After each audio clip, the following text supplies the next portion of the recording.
নমস্কাৰ, আপোনালোক সকলোকে মোৰ ইউটিউব চেনেল আছাম এক্সাম কৰ্ণাৰলৈ স্বাগতম জনাইছোঁ। SAT DLEDৰ যি প্ৰথম ৰাউণ্ডৰ ৰিজাল্ট আছিলে ইতিমধ্যে দিলে, লগতে এডমিশ্যনসমূহ হৈ গ'ল। অহাকালিলৈ অৰ্থাৎ 3 তাৰিখে লাষ্ট ডেট হৈছে প্ৰথম ৰাউণ্ডৰ এডমিশ্যনৰ ডেট। তাৰপিছত আপোনালোকৰ সন্মুখত পাব্লিছ কৰা হ'ব ভেকেঞ্চি লিষ্ট আৰু কাট অফ লিষ্ট। এতিয়া কথা হ'ল ভেকেঞ্চি লিষ্ট আৰু কাট অফ লিষ্ট কেতিয়া পাব্লিছ কৰা হ'ব।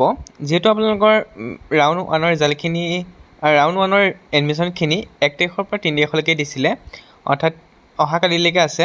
যিসকলে এতিয়াও এডমিশ্যন লোৱা নাই ল'বগৈ পাৰিব 3 তাৰিখে। তাৰপিছত 3 তাৰিখৰ পিছত কি হ'ব, যেতিয়া 3 তাৰিখৰ ভিতৰত যিখিনি ষ্টুডেণ্টক দিছিলে, কিছুমান ষ্টুডেণ্টটো এডমিশ্যন ল'বলৈ নাযায়, সেই ষ্টুডেণ্টৰ চিটবিলাক ভেকেণ্ট থাকি যাব ন, সেই ভেকেণ্ট লিষ্ট তেওঁলোকে প্ৰিপেয়াৰ কৰিব। প্ৰত্যেকখন ইনষ্টিটিউটৰ পৰা ভেকেণ্ট লিষ্ট প্ৰিপেয়াৰ হ'ব, তাৰপিছত ভেকেঞ্চি লিষ্ট পাব্লিছ কৰা হ'ব। সেই ভেকেঞ্চি লিষ্ট আপোনালোকক পাব্লিছ কৰা হ'ব 5 অক্টোবৰ দিনা, অৰ্থাৎ 4 অক্টোবৰ দিনা তেওঁলোকে ছাবমিশ্যন কৰিব। প্ৰত্যেকখন কলেজে SCET দিব।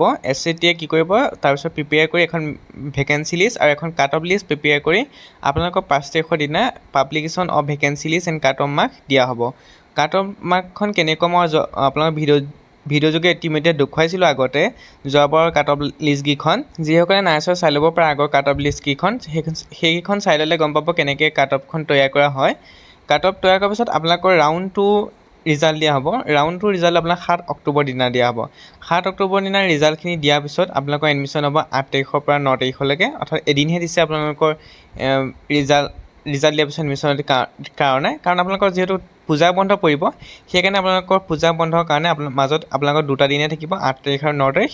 ছেকেণ্ড ৰাউণ্ডৰ পিছত আপোনালোকে 8 আৰু 9 তাৰিখে আপোনালোকে এডমিশ্যন ল'ব লাগিব।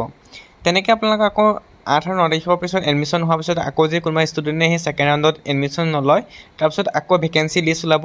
ভেকেঞ্চি লিষ্ট ওলোৱাৰ পিছত আকৌ কাট অফ লিষ্ট ওলাব, ৰাউণ্ড 2 কাট অফ লিষ্টখন ওলাব। সেইখিনি 16 তাৰিখে দিয়া হ'ব। আকৌ ছেকেণ্ড অনলাইন কাউন্সেলিং হ'ব। ছেকেণ্ড অনলাইন কাউন্সেলিং আপোনালোকৰ 17 অক্টোবৰৰ পৰা 19 অক্টোবৰৰ ভিতৰত হ'ব। তাত আপোনালোকৰ কলেজবিলাকৰ ৰিভিজন কৰিব পাৰিব, মডিফিকেশ্যন কৰিব পাৰিব। আৰু যিসকলে প্ৰথম ৰাউণ্ডত অনলাইন কাউন্সেলিং কৰা নাছিলে, তেওঁলোকে ছেকেণ্ড অনলাইন কাউন্সেলিং কৰিব পাৰিব। ছেকেণ্ড অনলাইন কাউন্সেলিং কৰাৰ পিছতহে আপোনালোকৰ ৰাউণ্ড 3 ৰিজাল্টখিনি দিয়া হ'ব। যিসকলে অনলাইন কাউন্সেলিং নকৰিলে তেওঁলোকে অনলাইন কাউন্সেলিং কৰিব পাৰিব 17 অক্টোবৰৰ পৰা। আৰু যিসকলে মডিফিকেশ্যন কৰিব বিচাৰিছে কলেজবিলাক, তেওঁলোকে 17 অক্টোবৰ দিনা অনলাইন কাউন্সেলিঙত ছেকেণ্ড ফেজত মডিফিকেশ্যন কৰিব পাৰিব।